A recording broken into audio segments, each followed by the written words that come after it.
Hi, everyone. Sarah here for this week's virtual agency fair. I'm so excited to have Tania Anderson, CEO of Arise, here with me. Hi, Tanya. Hi, Sarah. Great to How be are here. you? I'm I'm great. so Thank you. excited. I'm so excited to have you on with us.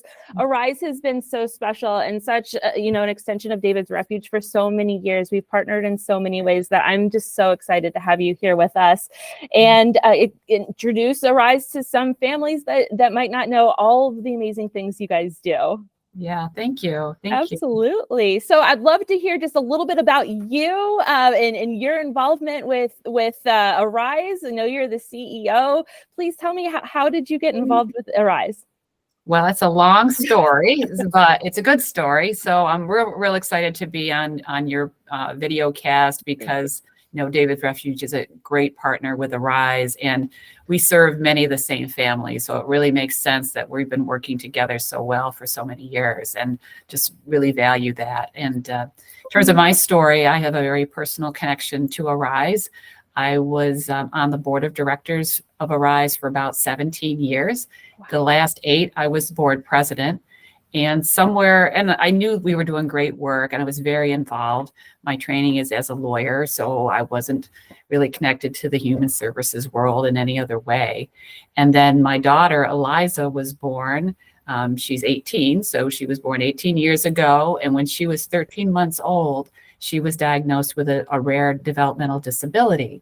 So at that point, the work that had been really important to me became much more immediate to me. Absolutely. So Eliza uses services at Arise, and I use my advocacy skills as a lawyer, and we'll get into this, but Arise really is a disability rights advocacy organization. Absolutely. So my worlds were really coming together in a way that made so much sense for me professionally and personally, and for Eliza. And then when my predecessor came to me as board president to say that he was going to be retiring, my first thought was, oh boy, now I got to search for an executive director. And then I thought, I get so much satisfaction from this work. I'm going to put my hat in the ring. So the board of directors, they made that decision. That was 8 years ago. And I've been the CEO for the last 8 years. And it's been easily the most difficult and most meaningful job I've ever held. Absolutely. Oh my gosh, that's a beautiful story. I love that you can really incorporate your life into your work. That's just beautiful and amazing. And it's really inspiring. Thank you touched on a teeny bit of the history of Arise and what you guys do, but I'd love to hear a little brief history of the many years of all of the amazing things that you guys do. Oh, sure. So Arise was founded in 1979, and we are an independent living center, and that's a special designation by both the state and the federal government. So we are the only independent living center, ILC, in central New York for Onondaga, Oswego, Cayuga, Madison, and Seneca counties. And what that means, and there were 8 in New York State in the beginning, and we were one of 8. So we are one of the original ILCs in New York State. And what that means is that we serve people of all ages and all disabilities. And we were person-centered before that became a term that you hear all the time, because as a disability rights organization, anyone comes to us, they have the power to decide what they want their life to look like in terms of services or supports. And then it's just our job to give them the tools to get there. And a unique part of our charter is advocacy. So we are advocating for individuals, whether they should be entitled to benefits, helping them to navigate that system, advocating for their particular issue, and also systems advocacy. So this would be something like if there was a courthouse in Madison County that was not physically accessible. So our advocates worked for years with the county government to come up with a solution. It might be systems advocacy in terms of accessible voting machines. It might be systems advocacy in terms of changing a rule so that people with disabilities have better access to benefits or other things that they would need to be successful in their world. So we do a lot of services, which we can get into a little bit more, but at our core, we're a disability rights organization. That is amazing. How big is Arise? How many staff do you have, or people that are involved with Arise? Well, we have about 600 staff. And about 200 are full-time. Many Yeah. people are variable hour staff that are Yeah. working directly one-on-one with people. Wow. We cover those central New York counties that I mentioned. Yes. We connect with probably easily 5,000 people a year in different ways. And we have a mental health clinic, which has a main clinic at 635 James Street in Syracuse, and over 30 satellite locations in many of the schools and community centers. And the clinic alone connects with about 1,800 different people a year. Oh my goodness, that's amazing. That's absolutely inspiring. The work that you guys are doing in the area it's absolutely second to none. So congratulations for that in itself is very inspiring to David's Refuge. And as we said before, a lot of the families that we serve are your families as well. And what you guys are doing, just it makes our jobs, our mission to want to serve and better families, just even more inspiring. So thank you for everything that you guys are doing. It's incredible. So talk to me more of the services. You mentioned just a little bit about some of the services that you guys have. I'd love to hear some more of the programs, opportunities for families. Sure. So we do have mental health services, which I mentioned, and those are open to anyone. And we have a main clinic at our Syracuse location, and then also the satellite clinics in many of the city schools. So there might be kids that are in the schools that are experiencing an issue, and it's much easier model in terms of them accessing the treatment that they need without it being a disruption to their day-to-day. You eliminate the transportation barriers, all those sorts of things. So mental health services are big.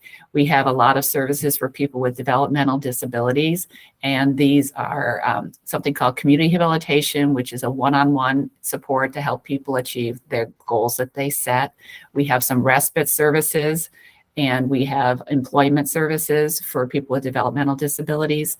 We have a lot of services for people who are older. So we have a program called the Ombudsman Program, which has professional advocates and volunteer advocates that go into nursing homes and other facilities to advocate for the people that live there to make sure they have a high quality of life. We have something called the Consumer Directed Personal Assistant Program, which is a Medicaid-based program in which families, whether they have a disability or a chronic health condition, can hire their own staff to assist them with what they need to live safely in the community rather than being an institution. We have several grants that work towards transitioning people out of institutional settings into the community with services and supports. We have other grants that relate to finding suitable, affordable, and accessible housing for people who might be experiencing homelessness or other issues. We've got education advocacy, which we have highly trained staff that will help families navigate the special education system. And that's a job in itself right there. That's a big job in itself. And then we have a lot of really fun programs that we have Horizon Ski, which is the application will be out soon. That's adaptive ski program for youth and adults. We have something called Adaptive Design, which is a wonderful community of makers that are building adaptive equipment out of things like 3D printing and cardboard for families, a lot of children. We have a ramps program in which volunteers build ramps to help people stay in their community and be able to access their homes. And we have a wonderful farm out in Madison County, Arise at the Farm, where we have a fully accessible playground, and we have programming for children during the summer and adaptive horseback riding year round. And that's just dipping your toe into what you guys are doing. I've been out to the farm before, and if for anyone watching, if you have not been out there before, it is just stunning, beautiful. Oh my goodness, that's just gorgeous place. The playground that you mentioned, just I wanted to go play on it. It looks you can go play on it. So it's the farm's at 1972 New Boston Road. So it's in Chittenango, but it's maybe 20 minutes from Syracuse. It's not far.